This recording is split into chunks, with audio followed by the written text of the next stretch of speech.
अस्सलाम वालेकुम रहमतुल्लाहि वबरकातुहू। हम टॉक ऑफ फरीना सिद्दीकी।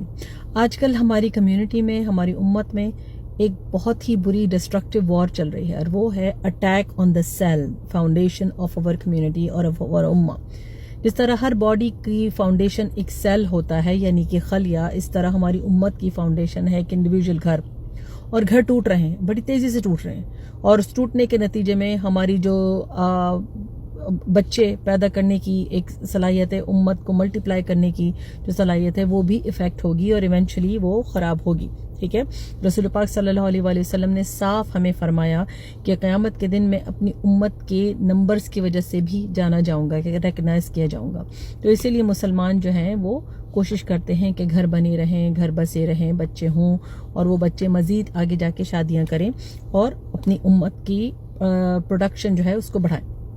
लेकिन ऐसा क्यों हो रहा है कि हम या तो शादियां कर नहीं रहे, शादियों से डरे हुए हैं लड़के और लड़कियां दोनों, और हराम कार्यों में पड़े हुए हैं, और अगर हराम कार्यों में नहीं पड़े तो बहुत ज़्यादा सख्त डिप्रेशन और स्ट्रेस का शिकार हैं।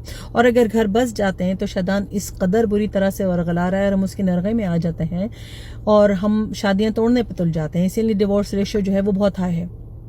और उसकी वजह क्या है? उसकी वजह यह है कि हमारे अंदर अल्लाह पे तवक्कुल ख़त्म हो गया है, अल्लाह का डर ख़त्म हो गया है। बीवियां जो हैं उनको अपने सिर्फ हुकूक याद हैं, फ़राइज़ याद नहीं है। शोहर जो है उनके अपने सिर्फ हुकूक याद हैं, फ़राइज़ याद नहीं है। ठीक है, तो हमारे अंदर जो कव्वामून बनने की मर्दों में सलाहियत है वो ख़त्म हो गई है। वो सिर्फ मेल बने हुए हैं जो रिप्रोडक्शन कर सकते हैं या औरत को सिर्फ एक इंटीमेट रिलेशनशिप दे सकते हैं। कोई जिम्मेदारी नहीं है, कोई एक सेंस ऑफ सिक्योरिटी जो प्रोवाइड करना होता है वो नहीं है। सिर्फ एक जो है वो ड्रामेटिक सिचुएशन पैदा कर दी जाती है जिसमें वो सिर्फ हुक्मरान बनने की कोशिश करते हैं विदाउट एनी रिस्पॉन्सिबिलिटी। औरतों के अंदर बहुत ज़्यादा फेमिनिस्ट मेंटालिटी जो है वो सराहियत कर गए। उनको अपने हुकूक चाहिए और वो हुकूक भी इस तरह चाहिए कि उनको इस्लाम सिर्फ जब याद आता है जब उन्हें ये बताना हो कि मर्द मेरे पैसों का भी हकदार नहीं है और मर्द के वालिदैन की भी मैं खिदमत नहीं करूं और फिर उसके साथ मेरी कोई जिम्मेदारी नहीं, मैं सिर्फ लेटी रहूं और उसके बाद आके वो मुझे सिर्फ और सिर्फ खाना भी मेरे मुंह में डाल दे, मेरा कोई काम नहीं है। हम ऐसा क्यों करते हैं? हम अल्लाह के खौफ को भूल जाते हैं। चलें, अल्लाह का खौफ मत याद रखिए, अल्लाह का प्यार तो याद रखिए। उसी प्यार के तहत, उसी रसूल पाक सल्लल्लाहु अलैहि वसल्लम की सुन्नत के तहत ही तो आपने निकाह किया ना।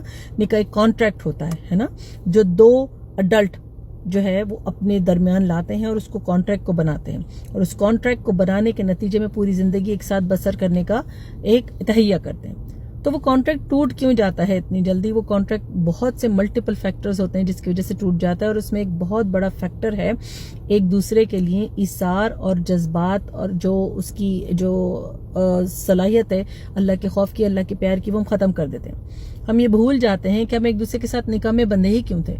हम ये भूल जाते हैं कि हमें निकाह में बनने का तकाजा ये है कि हम एक दूसरे के साथ इसार से रहें, एक दूसरे की बातों को इग्नोर करना सीखें, अच्छी बातों को ले लें और बुरी बातों को इग्नोर कर दें और एक दूसरे को बेनिफिट ऑफ द डाउट दें एज ए ह्यूमन बीइंग। ठीक है ना, आप में भी पूरी गलतियां नहीं हो सकती और अगले में भी पूरी गलतियां नहीं हो सकती। आप भी पूरे परफेक्ट नहीं हो सकते और अगले में भी पूरी परफेक्शन नहीं एक्सपेक्ट कर सकते। तो जब हम एक दूसरे को परफेक्शन एक्सपेक्ट करना शुरू कर देते हैं एक दूसरे की तरफ से तो फिर खराबियां होती हैं। हम चाहते हैं कि हमारा मर्द जो है वो गुड लुकिंग भी हो, हैंडसम हो, ठीक है, कमा के भी 6 फिगर सैलरी लाए, उसके पास बड़ी सी गाड़ी हो, मेरे लिए भी एक अलग गाड़ी हो, फिर मेंशन भी मुझे दे जैसे दूसरी औरतों के पास है, लेकिन उसके साथ ही साथ बॉलीवुड का सलमान खान भी हो। ऐसे कैसे हो सकता है? वो जिम्मेदार भी हो, सलमान खान भी हो और उसके बाद आपके साथ सारी एक्सपेक्टेशन भी पूरे करता हो, वो आपके साथ खेतों में जाके गाने भी गाता हो, ठीक है, जिम्मेदारियां भी पूरी करता हो, अपनी माँ और बहन और बच्चों को बिल्कुल भूल भी जाए, चलिए ठीक है, सही है, लेकिन उसके साथ आपको फिर एक जिम्मेदारियों का पुतला भी चाहिए और हीरो भी चाहिए।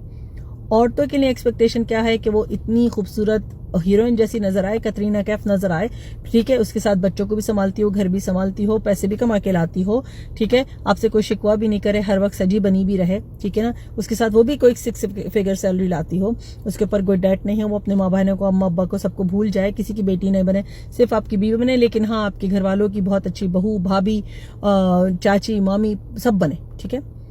तो मतलब इस तरह की ओवर एक्सपेक्टेशंस जो मर्द और औरतें एक दूसरे से करते हैं तो उसकी वजह से तो घर तबाह होंगे।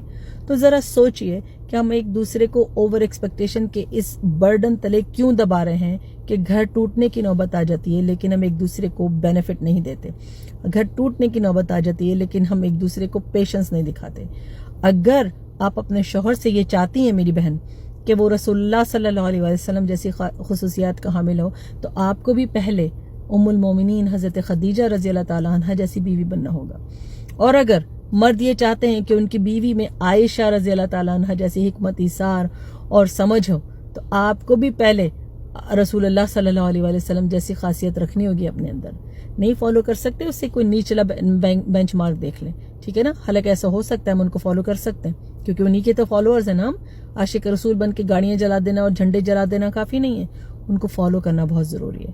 ایکسپیکٹیشنز ایک ریئلسٹک طریقے سے سیٹ کریں اور ان کو فالو کریں دونوں طرف سے، اور نیوٹرل رہ کے اپنا انالیسس، اپنا احتساب ضرور کرتے رہیں. تبھی شادیاں بھی بچیں گی، گھر بھی بچیں گے اور بچے بھی سکون میں رہیں گے. اگر یہ ویڈیو پسند آئی ہو تو اس کو ضرور شیئر کیجیے گا اور لائک کا بٹن دبانا بالکل نہیں بھولیے گا تاکہ آپ میری مزید ویڈیوز آگے دیکھ سکیں. السلام علیکم ورحمۃ اللہ.